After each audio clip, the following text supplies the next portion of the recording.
আমার পিতৃদেব মাত্র ক্লাস 5-এ পড়ে। বয়স অনেক কম।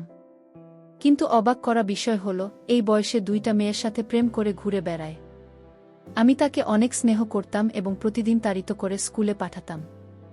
সে যে লেখাপড়া করে বড় কিছু হতে পারে। তাই আমি তাকে নিষেধ দিয়েছি যে এই বয়সে সব করা চলবে না। পিচ্চি দেব ও তখন বলল, তাহলে ভাবি তুমি আমার ভালোবাসার মানুষ হবে। আমি যা চাই তা দিবে। আমি পিচ্চি ছেলের কথা শুনে ভাবলাম তাকে অন্তত মেয়েদের কাছ থেকে বিরত রাখার জন্য তার সাথে আমার ভালোবাসার অভিনয় করতে হবে। তার চাও আমার পূরণ করতে হবে। আমি ভেবেছিলাম তার বয়স কম, সে আর কি করতে পারবে। কিন্তু এই ধারণা আমার ভুল ছিল। একদিন রাতে সে আমার সাথে। ভাবতেই পারছি না এত বড় কি করে হয়। বাকিটা গল্পটা শোনাচ্ছি। বাসায় ঢোকার সময় বাজারের ব্যাগ থেকে একটা পারফিউম বের করে ভাবি সামনে হাঁটু গেড়ে বসে বললাম, রমণী তোমার জন্য 1000 মানুষের ভিড়ে ঠেলাঠেলি করে মানুষের বিশ্রী ঘামের গন্ধ সহ্য করে নিয়ে আসলাম এই সুগন্ধবিহীন পারফিউম। তুমি এটা হাতে নিয়ে ধন্য কর আমায়। ভাবি তখন রান্নাঘরে রান্না করছিল।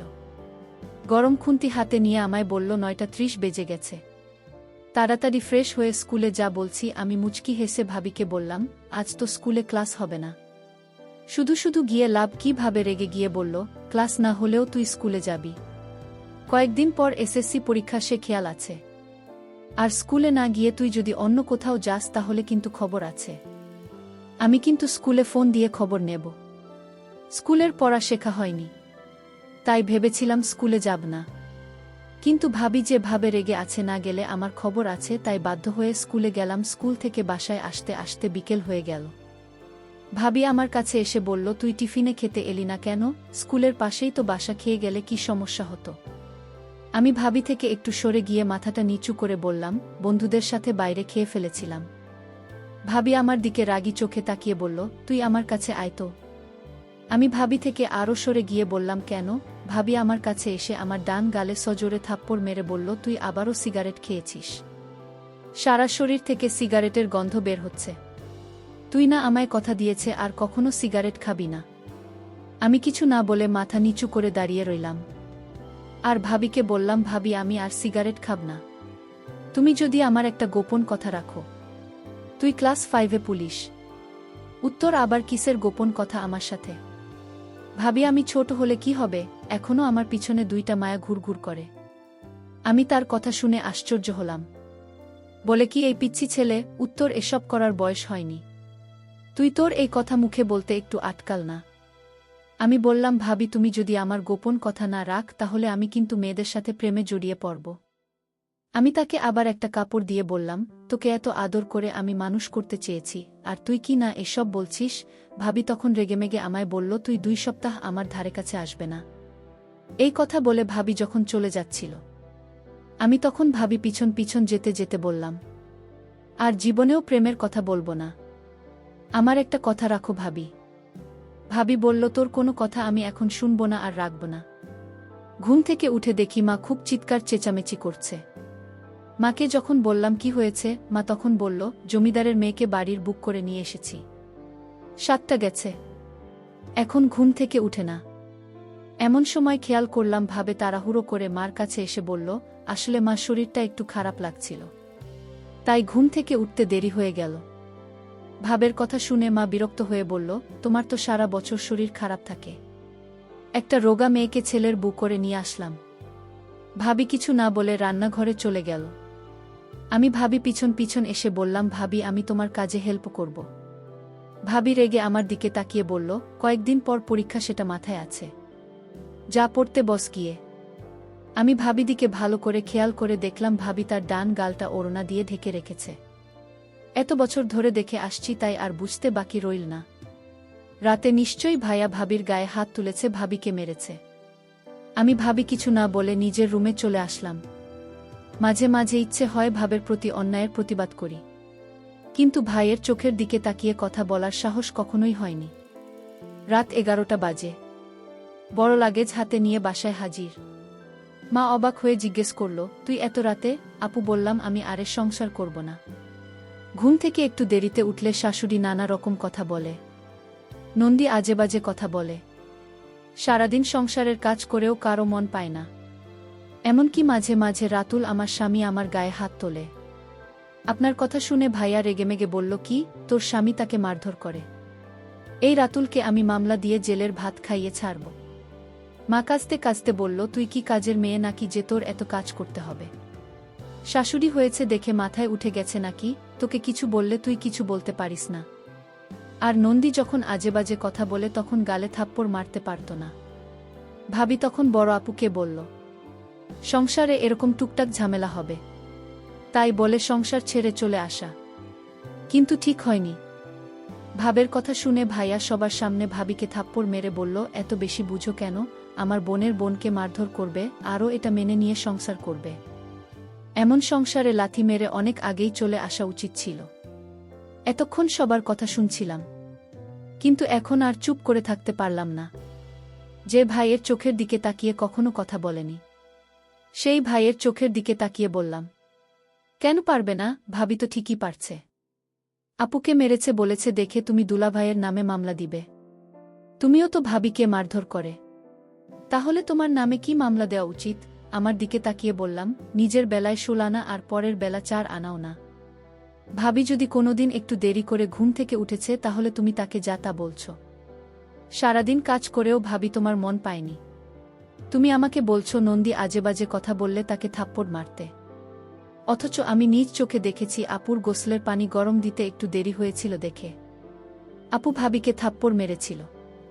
আমার কথা শুনে আপু ঠোঁট বাঁকিয়ে বলল, ভালোই তো ভাবি পক্ষে কথা বলছিস। নিজের মা ভাইবোনদের পরে ওই মহিলা এখন আপন হয়ে গেল। আমি মুচকি হেসে আপুকে বললাম, তুই তো আমার নিজের বোন ছিলি, কখনো কি একটা ফোন দিয়ে আমার খোঁজ নিয়েছিস? ছোট ভাইটা কেমন আছে? আমার বড় ভাই কি কোনোদিন আমার খোঁজ নিয়েছে আমি ঠিকমতো পড়াশোনা করছে কিনা, কাদের সাথে চলাফেরা করছি? কিন্তু ওই মহিলা প্রতিদিন আমার খোঁজ নিয়েছে, আমি কাদের সাথে মিষ্টি, আমি ঠিকমতো পড়াশোনা করছে কিনা, আমার কখন কি লাগবে সব ওই মহিলা খোঁজ রেখেছে। তোরা আপন হয়েও যে কাজগুলো করিস না, ওই মহিলাটা পর হয়েও সেই কাজগুলো প্রতিনিয়তই করেছে। ভাবি এখনো সোফায় বসে কাঁদছে। আমি ভাবিকে বললাম, কেবল বাজে 11টা, এখনো ময়মনসিংহের গাড়ি পাওয়া যাবে। এই সংসারের জন্য অনেক করেছ, যেদিন তোমায় সংসারের মানুষ তোমার প্রাপ্ত সম্মানটা দেবে সেদিন না হয় এই সংসারে ফিরে এসো, ততদিন না হয় বাপের বাড়িতে থাকলে। গাড়ি গন্তব্যের দিকে ছুটে চলছে। বাসের জানালা দিয়ে ভাবি আনমনে বাহিরের দিকে তাকিয়ে আছে। আমি ভাবিকে বললাম, ভাবি এই অন্ধকারে বাহিরে কি দেখছো? ভাবি চোখের কোণে লেগে থাকা চোখের জলটা মুছে বলল, তুই একটা পিচ্চি ছেলে হয়ে তুই আমার জন্য এত কিছু করলি, তোর এই ঋণ আমি কোনোদিন পরিশোধ করতে পারবো না। ভাবিকে বললাম, ভাবি তুমি একটু ধৈর্য ধরো, দেখবে সব ঠিক হয়ে গেছে। পিচ্চি ছেলের কথা শুনে আমি বারবার অবাক হচ্ছি। যাই হোক, আমিও ভাবির সাথে ভাবির বাপের বাড়ি চলে এলাম। ভাবে বলল, আমি তোকে আমাদের বাড়ির পাশের স্কুলে ভর্তি করাব। পিচ্চিদের বলল, ও তার একটি নাম আছে, সেটা হল জিসান। পিচ্চি জিসান বলল, আমি স্কুলে পড়ব না, যদি তুমি আমার গোপন কথা না রাখ। বাড়িতে গেলে বাবা আমায় খুব সুন্দর করে থাকতে দিল। যে সংসারে মেয়েদের কোনো মূল্য নেই সেই সংসারে না থাকাই ভালো। বাবা আমাকে এভাবে সাহস দিয়ে বলেছিল, মা তুই আজ থেকে আমার বাড়িতে থাকবি আর তোর দেবর পিচ্চি জিসানকে লেখাপড়া শেখাবেন। পরদিন আমার পিচ্চি জিসানকে স্কুলে ভর্তি করে দিলাম। সে স্কুলে প্রতিদিন যেত। আমি মাঝে মাঝে খোঁজ নিতাম জিসান কি আসলে ভালো করে লেখাপড়া করছে নাকি উল্টাপাল্টা কোনো কিছু করছে। কিছুদিন স্কুলে ভালো করে লেখাপড়া করতে শুরু করল। কিছুদিন পর দেখলাম আমার পিতৃদেব জিসানের পরিবর্তন, সে ঠিকমতো খাওয়া দাওয়া করে না, রাতে লেখাপড়া করে না। আমি তাকে কিছু না বলে আমি তার মনের ভিতর কি চলছে তা জানতে আমি তার স্কুলে লুকিয়ে যেতাম। কিন্তু স্কুলে একদিন লুকিয়ে গিয়ে যা দেখলাম তা দেখে আমার মাথায় মনে হয় আগুন ধরে গেল। এই ছেলে এই বয়সে দুইটা মেয়ের সাথে প্রেম করে ঘুরে বেড়াচ্ছে, আমি তা দেখে অবাক হয়েছিলাম। আমি আজ সিদ্ধান্ত নিলাম, জিসান বাড়িতে আসে আজ তাকে জবাবদিহি করতে হবে। এই বয়সে এসব করা কি ঠিক? স্কুল থেকে জিসান বাড়িতে ফিরল। আমি তাকে জিজ্ঞেস করলাম, জিসান তো স্কুলে কি ঠিকমতো পড়ালেখা করছিস? জিসান বলল, ভাবি কি বলো, আমি আজ সাপ্তাহিক পরীক্ষায় ফার্স্ট হয়েছি। আমি মনে মনে বললাম, আহা বোকা ছেলে, তুই আমাকে বোকা বানিয়ে ফেলতে চাইছিস, এটা তো পাচ্ছি না। জিসান, তুই আমার কাছ থেকে কিছু লুকানোর চেষ্টা করবি না, আমি কিন্তু সব জানি। ভাবের কথা শুনে আমার গলাটা শুকিয়ে গেল। আমি বললাম, ভাবি আমি কি তোমার সাথে মিথ্যা কথা বলতে পারি? আচ্ছা জিশান, তুই আজ আমার সাথে এত বড় মিথ্যা কথা বলতে পারি? তুই তোর বিষয় আমি জেনেছি, তুই এই বয়সে প্রেম করে ঘুরে বেড়াস, তাও একজনের সাথে না, দুজনের সাথে। আমি আজ নিজ চোখে দেখেছি তুই মেয়েদের সাথে বসে গল্প করছিস। আমার চোখে তুমি ফাঁকি দিতে পারবি না জিসান। জিসান, আমি তোকে নিয়ে অনেক স্বপ্ন দেখি। তুই এখন এসব করলে তো তোর জীবনটা নষ্ট হয়ে যাবে। জিসান আমায় বলল, ভাবি আমি জানি না আমার রাতের শরীর কেমন লাগে।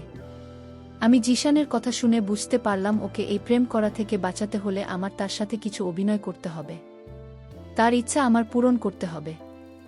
যাই হোক, আমি জিসানকে বললাম এসব তোর বাদ দিতে হবে, নইলে আমার অবস্থা খুব খারাপ হবে। কিন্তু আমি জিসানকে বললাম, জিসান তুই কি চাস বলতো? যদি আমার কাছে থাকে তাহলে আমি তোকে দিব। জিসানের মুখে হাসি ফুটে উঠল আমার এই কথা শুনে।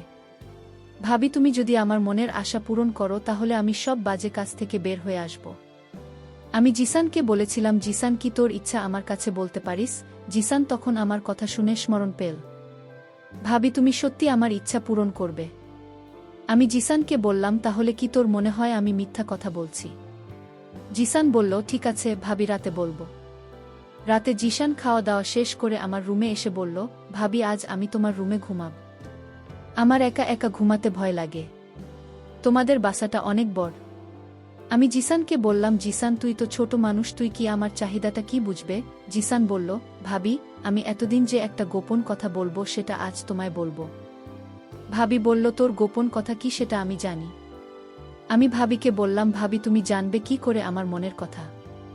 ভাবি বলল, দেখ আমি 2টা বছর তোকে লালন পালন করেছি, আর তোর মন কি চায় সেটা আমি বুঝব না, তাহলে কি বুঝবে? আমি ভাবিকে বললাম, ভাবি তাহলে বলো আমার মন কি চায়? ভাবি তখন বলল, তোর মন সবসময় আমাকে নিয়ে ভাবে, তুই রাতে আমাকে নিয়ে স্বপ্ন দেখিস, তুই আমাকে চাস, তাই না? জিসান তখন অবাক হয়ে গেল, আর মনে মনে চিন্তা করতে লাগলো, ভাবি আমার মনের খবর কি করে জানি? যাই হোক, ভাবি তখন বলল, তুই তো কিছু একটা ছেলে, তুই কি আমার অভাব দূর করতে পারবে? আর এভাবেই তুমি একটা সুযোগ দিয়ে দেখ না আমি কি করতে পারি। জিসানের মুখে এই কথা শোনার পর মনে মনে চিন্তা করলাম, পিছে একটা পোলা, সে আমার ছেলের বয়স কিনা বলে তাকে একটা সুযোগ দিব। কিন্তু আমি সিদ্ধান্ত নিলাম, জিসানকে খারাপ কাজ থেকে বাঁচাতে হলে তার সাথে আমার ভালোবাসার অভিনয় করতে হবে। আমি জিসানকে বললাম, আমি যদি তোর মনের সকল ইচ্ছা পূরণ করি তাহলে তুই কি ভালো করে লেখাপড়া করবি? জিসান বলল, ভাবি তুমি একটা সুযোগ দাও, পরে দেখ, আমি পরীক্ষায় ভালো রেজাল্ট করব। তারপর আমার মনের ভিতর বিভিন্ন রকমের চিন্তা ঘুরপাক খাচ্ছিল। এটা কি ঠিক হবে? আমি তো খারাপ কিছু করছি না। আমি বরং জিসানকে মেয়েদের কাছ থেকে দূরে রাখার জন্য আমি তার সাথে অভিনয় করে যাচ্ছি। আমি জিসানকে বললাম, জিসান আজ তোর মনের ইচ্ছা পূরণ করব। তুই আজ রাতে আমার কাছে যা চাইবি তাই পাবি। ঠিক তখনই জিসানের বাবা ফোন করে বলল, বোমা তোমার শাশুড়ি খুব অসুস্থ, তুমি তোমার শাশুড়ি আমাকে ক্ষমা করে দাও, আর তুমি তাড়াতাড়ি বাড়িতে ফিরে এসো। আমার স্বামী আমাকে নিতে আস। আমার স্বামী আমার কাছে ক্ষমা চাই। আমি তাকে ক্ষমা করে দিলাম এবং আবার আমার স্বামীর বাড়িতে চলে আসলাম। এদিকে জিসান বলল, ভাবি আমার মা অসুস্থ ছিল তাই আর হলো না, আজ কিন্তু কোনো বাধা আমি মানব না। ভাবি বলল, তোর ভাই কাল শহরে চলে যাবে, তারপর দেখা যাবে। বন্ধুরা, নেটওয়ার্কের সমস্যার জন্য সম্পূর্ণ গল্পটি শেষ করতে পারলাম না, পরের পার্টটা আগামীকাল দেওয়া হবে। সেই পর্যন্ত সবাই ভালো থাকবেন। ধন্যবাদ।